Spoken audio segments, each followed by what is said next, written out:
नमस्कार मित्रांनो, रामायणामध्ये सीतेला शोधायची मोहीम सुरू झाली तेव्हा सुग्रीवाने जगाच्या नकाशातील विविध ठिकाणचे वर्णन केले आहे।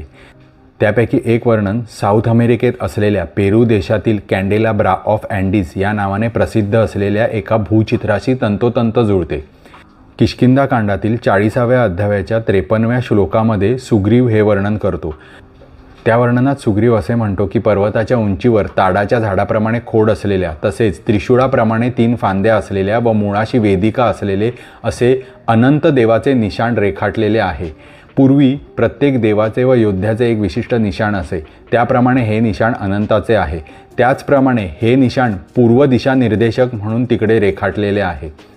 हे वर्णन भारतापासून दूर असलेल्या साऊथ अमेरिकेतील पेरू देशातील भूचित्राशी तंतोतंत जुळते। यावरून हे लक्षात येते की सुग्रीवाला भारताचाच नाही तर जगाच्या नकाशाची तंतोतंत माहिती होती।